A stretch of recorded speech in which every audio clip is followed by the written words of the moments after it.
Acabou o semestre mais dramático, até agora. No diário de pesquisa de hoje, vamos conversar um pouco sobre como foi essa experiência do segundo período de doutorado no IMPA e também o porquê do ano de 2021 ser um ano decisivo para essa jornada. Fala pessoal, eu sou o Alisson e esse é o canal Programação Dinâmica. Estamos a poucos dias de fechar o ano de 2020 e iniciar o ano de 2021 e esse vídeo quase não saiu esse ano. Eu estou gravando exatamente no Natal agora, porque até pouco tempo atrás ainda estava cumprindo compromissos de uma disciplina. Então no dia 22 de dezembro foi o último dia de aula, de fato.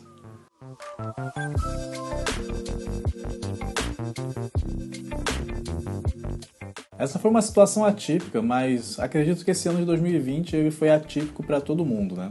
Essa pandemia do coronavírus afetou todas as partes das nossas vidas e, infelizmente, muitas pessoas perderam entes queridos também. A parte de educação, né, ensino e pesquisa também foi afetada e as instituições de ensino tiveram que se adaptar rapidamente a esse novo cenário para poder dar continuidade a todas as atividades, né? Eu já comentei num vídeo aqui no canal, lá em março, quando estava no comecinho do doutorado, no IMPA, o Instituto de Matemática Pura e Aplicada, como é que essa adaptação estava ocorrendo lá, e a gente vai discorrer um pouco mais sobre como foi esse segundo período, né, do doutorado, agora nesse vídeo. O IMPA conseguiu se adaptar rápido com essa infraestrutura digital e a gente não teve paralisação das aulas.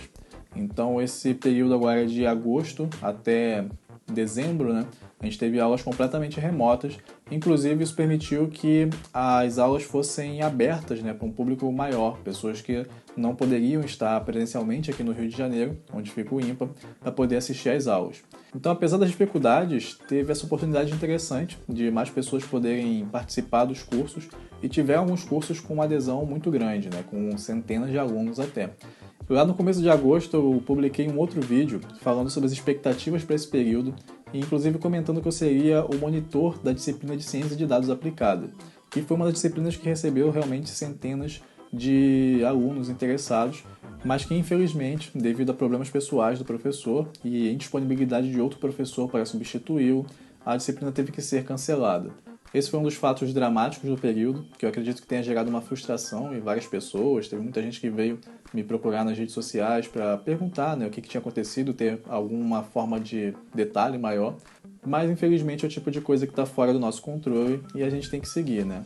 Do ponto de vista pessoal e olhando para como que o período se desenrolou, ter essa disponibilidade extra de tempo, né, um tempo que eu não estava contando, porque eu estaria ali disponível para a monitoria do curso, isso foi positivo para o desenrolar do meu período, né? Então tinha outras disciplinas que eu tinha que cumprir obrigações e também o canal, e aconteceu coisas muito legais e positivas com o canal que eu também não estava esperando, e foi bom ter mais tempo para poder gravar vídeos e fazer essas coisas, né? Então nesse período aconteceu a segunda parte do Creators Boost, em que a gente participou de uma espécie de treinamento e competição de criadores de conteúdo promovida pela YouPix.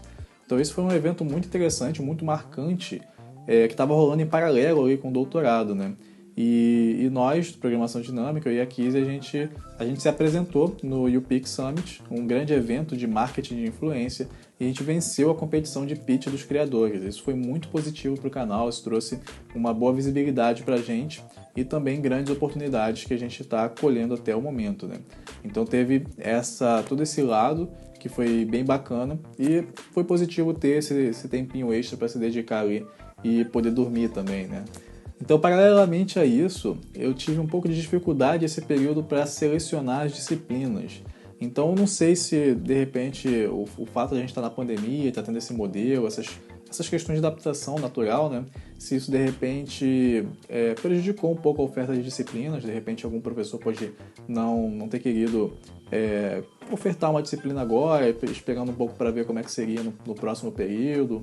Ou, de repente, ele está ainda se adaptando ali a como usar a tecnologia de maneira mais efetiva para suas aulas. Enfim, não sei se teve esse impacto realmente, estou aqui meio que conjecturando, né? Mas o fato é que eu tive um pouco de dificuldade para selecionar as disciplinas. Então, todo aluno regular do IMPA tem que se inscrever em pelo menos 2 disciplinas durante os períodos, tanto o período de março a julho, quanto o outro período ali de agosto, agora dezembro. Só no período do verão, né, ali de janeiro e fevereiro, que é um período mais curto, que a obrigação é de se inscrever em uma disciplina só. Se você gosta de programação, ciência de dados, inteligência artificial, se inscreva no nosso canal e não esqueça de ativar o sininho para receber notificações sempre que a gente lançar um vídeo novo. No meu caso, eu já cursei as disciplinas específicas de computação gráfica e eu estava procurando alguma disciplina na área de dinâmica dos fluidos que tenha uma ligação com essa matemática computacional e tal, pode ser uma segunda área interessante. Mas não abriu nenhuma nessa área, né? Então, olhando para o que eu tinha como oferta, eu selecionei o seminário de computação gráfica, então foi uma oportunidade de acompanhar o que está acontecendo de mais recente em termos de pesquisa na computação gráfica. E como segunda disciplina eu cursei Combinatória 2. Então, Combinatória é uma disciplina mais voltada para matemática pura, o tipo de problema que eles estão interessados em resolver são problemas bem abstratos, assim, né? Mas que tem uma certa afinidade com a parte de computação. Inclusive, alguns objetos que são estudados em combinatória, né, por exemplo, grafos, árvores, são coisas que a gente vê aqui na parte de estrutura de dados, e a forma de raciocinar também em cima disso, né, e de fazer as demonstrações também se aproxima muito com o que a gente estuda na matemática, base da computação como um todo. Então é o tipo de conhecimento que até pode não ter uma aplicação imediata, direta ali, no que você queira fazer, mas é um repertório interessante para você levar de ideias para poder construir outras coisas. Eu confesso que quando eu estava no ensino médio, as coisas que tinham a ver com combinatória não eram muito o meu forte, não. Mas eu resolvi encarar a combinatória 1 quando eu estava no mestrado e foi interessante. Eu gostei da disciplina, gostei do professor e foi um negócio que eu percebi que se eu me dedicasse bem ali eu conseguia ir aprendendo e seguindo, né? Então, devido a essa dificuldade de pegar disciplinas agora no doutorado, eu optei por combinatória 2, pensando que seria uma continuação natural de combinatória 1, né? Mas, para minha surpresa, ela é uma disciplina que tinha um perfil bem diferente. E, bom, foi uma experiência interessante ter esse tipo de aula também, né? Então, ela foi dada mais no modelo de seminários. Então, não sei se naturalmente ela é assim, ou se por conta da pandemia foi uma adaptação que o professor sugeriu, né, para esse ano.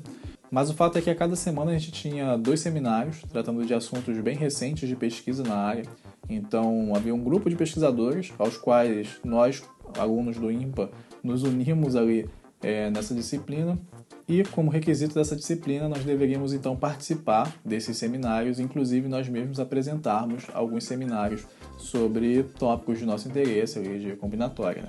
Então, eu cheguei a fazer um outro vídeo aqui no canal, o último diário de pesquisa tratou sobre redes neurais de grafos, que foi um dos tópicos que eu me debrucei e fiquei estudando durante esse período, né? Inclusive, estudei bastante outras referências, né? Vi um curso que eu recomendei para quem tem mais interesse fazer lá no vídeo.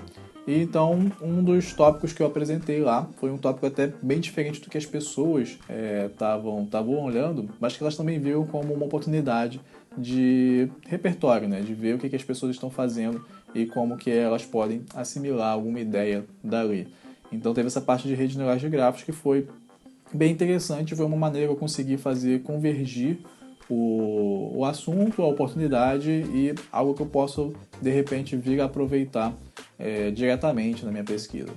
E aí o segundo tópico foi um tópico mais clássico de combinatória mesmo, uma parte de combinatória geométrica, assim, de realmente fazer contagem e análise de algumas estruturas particulares. Então essa disciplina foi uma disciplina bem diferente e também bem exigente, porque para fazer apresentações você tem que estudar bastante o tema, né? Então você vai, realmente estuda a fundo aquilo, procura nas referências daquele artigo, tenta entender mais sobre aquele tema para poder fazer uma apresentação e estar preparado, inclusive, para responder algumas perguntas, né?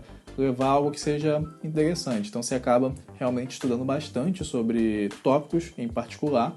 E, por outro lado, tem uma outra dificuldade que não tem aquela continuidade natural de uma aula normal, né? Então, quando você está num curso, geralmente vai ter ali, aula 1 tem um assunto, então um assunto introdutório, legal, você só precisa ter os pré-requisitos mesmo do curso. A aula 2 vai construir o conhecimento a partir do que a aula 1 te ensinou e a aula 3 vai usar os conhecimentos anteriores e assim vai, né? Então tem uma sequência lógica em que você vai estudando, vai aprendendo. Mas quando tem esse modelo de seminários em que cada pessoa traz um conteúdo novo, não necessariamente você tem a bagagem para compreender tudo que está ali, né? Então, ter essa transição de tópicos o tempo todo foi uma dificuldade até para saber o que estudar para poder se preparar melhor para absorver aqueles seminários, né? Então, Acho que isso é um negócio que funciona mais com as pessoas que estão dentro da área mesmo, né? Então, por exemplo, o seminário de computação gráfica é uma coisa que eu tenho mais familiaridade porque eu já tenho uma base bem maior ali no tema, conheço vários dos problemas que são abordados, esse tipo de coisa. Mas na parte de combinatória não estava andando num terreno tão familiar assim, então teve essa dificuldade a mais. E para completar, esses encontros se estenderam até o dia 22 de dezembro, então passou um pouquinho ali do previsto para terminar o período, né, mesmo no IMPA, mas foi necessário para que todo mundo conseguisse apresentar e a coisa se fechasse direitinho, né? Então, o meu segundo artigo, por exemplo, foi apresentado depois do previsto para o término do período letivo. Agora eu estou oficialmente de férias, pelo menos até o dia 4 de janeiro, quando começa o período do verão. O ano de 2021 ele é um ano bem crítico para mim, que comecei o doutorado agora em 2020, porque em até 1 ano e meio após o início do doutorado, a gente tem que fazer um exame de qualificação. Nesse exame, você basicamente tem que apresentar seus conhecimentos acerca de 4 cursos lá do IMPA para uma banca de professores. E esse exame é um exame muito importante, porque é depois dele, né, depois de ser aprovado no exame de qualificação, que você começa a se dedicar de fato à sua tese de doutorado. E se você for reprovado no exame de qualificação, o doutorado acaba ali. Então existe uma certa pressão em cima desse resultado. Por isso, o ano de 2021 é um ano bem decisivo e, paralelamente aos novos cursos que eu vou estar estudando, eu também vou estar revisitando aquilo que eu já vi para me preparar para o exame de qualificação, né? Então tem que escolher ali direitinho quais vão ser as disciplinas que eu vou querer levar para esse exame e realmente me dedicar a aprender o máximo possível sobre aquele conteúdo. Bom, isso é o que eu queria conversar com vocês nesse momento. Espero que você tenha tido um excelente Natal e que a gente possa renovar as esperanças, né, para ter um 2021 também excepcional, né? Se você gostou do vídeo, não esqueça de deixar o seu like e nem de se inscrever aqui no canal para dar aquele apoio ao nosso trabalho. Muito obrigado e até a próxima!